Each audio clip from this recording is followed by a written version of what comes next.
So pag-usapan natin guys kung paano kayo makahanap ng part-time, ano yung mga normal na or usual na mga part-time dito ng ating mga kababayan na merong hawak na student visa. Well again, kung meron tayong student visa, pwede tayong mag-work ng 30 hours as long as na meron tayong permit every week yan.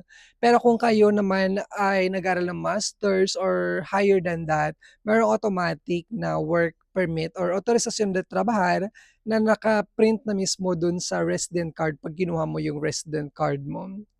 So, kung ako lang, depende sa kung anong pinag-aaralan nyo dito, dapat inline siya dun sa pinag-aaralan nyo dito kung kayo kukuha ng permit, no, na 30 hours. Hindi ko lang alam kung yung mga agency sinasabi nilang kung kailangan mo pa dapat kumuha ng work permit or hindi. Baka ang sinasabi lang nila, hini-headline lang nila, you can work 30 hours per hour, no, per week rather. Meron kasi mga reality na saka mo lang siya ma-realize, saka mo lang siya malalaman, saka mo lang siya madi-discover 'pag nandito ka na mismo sa Spain. Siyempre, yung iba hindi nila sinasabi yung parang negativities or yung reality para hindi naman siguro ma-demotivate yung mga aplikante na pumunta dito sa Spain. But let's say for example, meron kang work permit. So kung ang pinag-aralan mo is education, pwede kang part-time as a teacher or English teacher sa mga academies or tutor.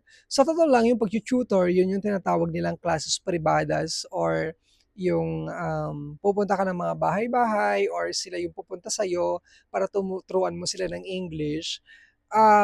Normally kasi verbal lang yung agreement between you at saka yung mga kliyente kung halimbawa na may kakilala ka na.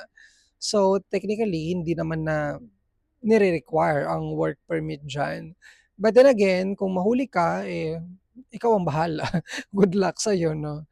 Kaya dito sa Spain dapat sumusunod kayo sa batas kasi kung hindi, may multa. Malaki yung babayaran mo. But then kung iisipin mo yon, paano naman nila iche-check na pumupunta ka dito sa isang bahay at nagtuturo ka ng English dito, ganyan?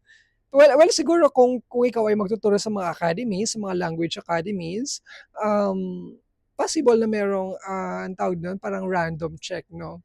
Pero sa ngayon kasi parang wala pa akong naririnig na nagra-random check. Sa mga restaurante merong mga nagra-random check.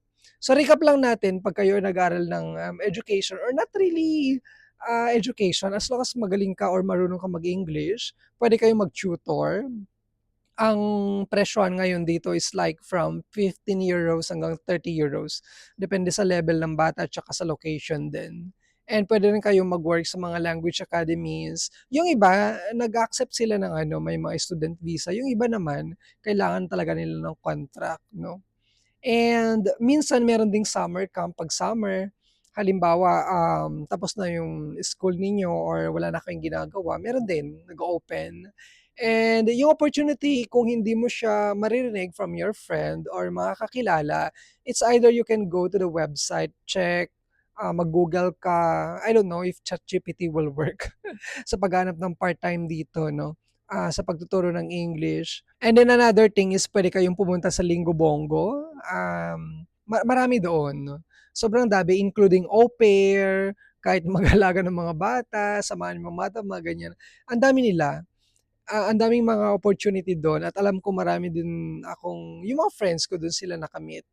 Siguro one tip lang kung meron kayong halimbawa, small circle or kakilala na parang inline or parehas kayo ng ginagawa dito sa Spain, you must build, um, circle, 'no? Para in any case na kung meron silang alam na opportunity, then ask them or kahit siguro hindi mo na sila ina-ask, shine-share na nila yung information. So, parang ako 'no, may mga kakilala ako na okay, nag-work si ganito sa isang language academy and then eventually nag-resign siya, so maghanap sila ng kapalit. So, instead na sabihin niya sa ibang tao 'no, na hindi naman niya kilala, siyempre sa circle niyo mismo, yung gano'ng, eksena lang ba na na hindi ka na dapat umasa sa mga Facebook groups, ganyan, para lang makakita ng part-time. And, even sa mga Facebook groups, nagse-share din lang sila sa mga auxiliares de conversasyon, mga Facebook group, nagse-share sila ng mga kung saan may, part-time or kung sinong nangangailangan ng ganito or ganyan. So ayun, i-recap ulit natin, Facebook group, through circles, mga kakilala na puwede kayong mag-tutor or sa language academy, summer camp. What if naman kung hindi naman education yung, inline sa'yo 'no? So puwede ka namang, yung iba ginagawa kasi nila is like even pinapatulan na nila kahit na anong, tipo ng trabaho, kahit mga housekeeping or pag-aalaga ng mga matanda, ganyan. Marami akong kakilala gano'n yung ginagawa nila. So far hindi naman sila nache-check.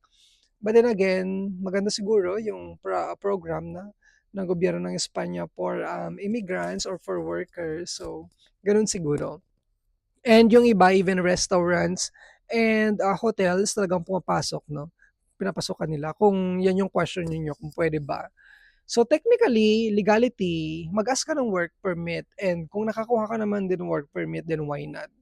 May mga nagtatanong pa about, information technology or computer. Pagdating sa mga ganitong, part-time, parang suntok sa buwan kung English lang yung language mo. But then kung marunong ka ng Espanyol, mas malaki yung opportunity mo, mas malawak kumbaga. Kasi normally yung hinahanap nila, feel ko yung mga kliyente kasi nila is naka-base na rin dito sa Spain. And kailangan mo talaga ng ano, dapat conversational ka na sa sa Spanish. Hindi ko lang alam kung puwede yung A1 or A2, pero feel ko B1, at least siguro B1 or B2. So kung ako sa'yo, kung ikaw ay nagbabalak na pumunta rito sa Spain, magiging student at balak mong mag-part-time, umpisahan mo na mag-aral ng Spanish dahil napaka-useful nito hindi lang sa paghahanap ng part-time, but then again also for the future 'no, kung gusto mong, balak mo mag-apply ng, nationality or citizenship. Hindi natin alam kung darating ka sa point na yun, but then mas maganda kung ready ka 'no, na meron kang alam na ganito or ganyan.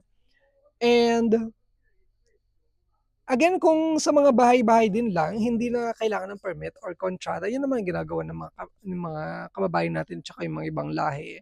Pero kung gusto mo siyempre yung hindi ko kasi alam kung, work with dignity or yung lahat naman ng trabaho guys marangal 'no.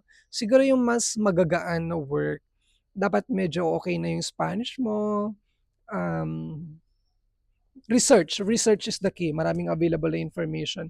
And even lahat na siguro ng part-time na puwede, mag-alaga ng matanda, mag-alaga ng aso, ganyan. Mag-alaga ng mga bata, lalo na for example yung mga bata, before going to school, puwede kang maghatid sa kanila or after school naman or yung tinatawag nilang mga after work, ganyan. Minsan kasi yung mga parents ng mga bata nagwo-work sila, busy sila, so kailangan nila ng someone para, makasama yung bata or mag-take care. Yung iba ang pino-post nila is like, naghahanap sila ng tutor, English tutor para sa mga anak nila. Pero ang ang ending nito is ikaw yung nagiging nanny or babysit. Um Lalong-lalo na for example kung yung bata is like 2, 3, 4, 5 years old ganyan, hindi pa yan, marunong masyado sa English 'no, majority hindi pa marunong sa English. So, ka na magsalita ng, Spanish at tsaka ang ending nun magiging nanay ka na talaga 'no. Baka dapat i-ready mo yung sarili mo. What if nagpupo si bata, siyempre, um ang tawag nito, tutulungan mo siya. Kung halimbawa nanananing ka 'no, pupunta ka sa bahay nila. Minsan may nagre-request pa na magpaligo ka ng bata, magpakain ng bata, nung ganito. So, parang all around, nannying nga yung dating niya. May mga kilala akong ganyan. Yung iba nagrereklamo sila, yung iba hindi na sila makapagreklamo kasi parang no choice naman na, ganyan. Parang au pair yung dating mo na hindi ka na lang tutor, ganyan. Very random at saka parang ang kalat ng aking ine-explain 'no. Pero yun nga, yun yung mga usual na part-time talaga ng mga Pilipino dito, mga kababayan natin. Kung magtatanong kayo about restaurant, office, or ano pa ba, hotel, shops, normally ang hinahanap talaga nila dito hindi yung merong student visa, dapat meron kang work permit. To be honest, maraming manpower dito sa Spain kaya nga walang direct hire from the Philippines to Spain dahil sa tingin ko meron naman silang nakokontrata or nakukuha dito na mismo sa Spain. May competition. Kasi of course, hindi lang naman mga Pilipino or Asian ang nandito. Sobrang daming mga taga Morocco, Latinos, and they can hire these people na mas mura, kumbaga, no, sa market. So, isa-isa pa yung negativity niya yan eh, kung mas madaming naghahanap ng trabaho, parang yung mga amo kung ano yung binibigay na lang yung sahod. 10 euros per hour, ganito, or 8 euros. Yung iba na walang papel, no choice sila, or kung may student visa, no choice. Alangan namang wala kang makain or ang tawag nito, 'di ba? Um, Sikmura, 'di ba? Kailangan ng pera, kaya yung iba pinapatos na nila, kinukuha na nila kahit siguro alam nila na, ang baba naman ng offer, ganyan. Marami tayong kababayan na ganyan, yung kanilang situation dito. Kaya pinu-push nila recently yung, ang tawag nun, regularization or massive, regularisasyon para magkaroon ng papel yung mga tao na wala pang papel dahil sa exploitation, human exploitation. So, ako personally, I'm pro to the regularization para naman patas lahat, no? Nandito naman tayo para kumayod, para tulungan yung family natin, and sana makuha naman natin yung right amount of money na dapat para sa atin. Yung iba kasi nagtitiis sila for 2 years, then ayun, after 2 years lang, tapos pagkatapos ng 2 years naghahanap na sila ng kanilang job or mas dissenting trabaho, ganyan. Okay, nagbibideo ako dito parang mayroon na ata akong guest or bisita. Anyways, so I hope meron akong something na share sa paghanap ang tawag dito, part-time. To be honest, hindi siya gano'n kadali. Lalo-lalo na nga kung hindi ka marunong mag-Espanyol, wala kang kakilala dito. Talagang magre-rely ka sa mga website or sa Google, ganyan, sa Facebook groups, kung wala pa talagang kakilala. So, napakadaming struggles din ng mga Pilipino na pupunta rito. And kudos talaga sa lahat ng mga nagsusumikap, sa lahat ng mga nagpo-push, nagko-continue para, alam mo yon, makahanap ng part-time, ng job eventually pagkatapos ng studies nila. So ako, go. Kung balak mo talagang mag-Spain, mag-student visa ka, go. Makapunta ka rito, sana magkaroon ka eventually ng resident card and then nationality. Ayan. Hanggang dito lang muna siguro yung ating video. Thank you so much for always supporting my channel. Gagawa pa ako ng mas maraming video dahil ngayong summer wala akong masyadong ginagawa. And thank you so much again for supporting me. Subscribe sa aking channel and siguro itatakal ko na lang lahat-lahat ng pwede kong i-discuss sa aking YouTube channel. Maraming maraming salamat. This has been Nathaniel. Hasta luego.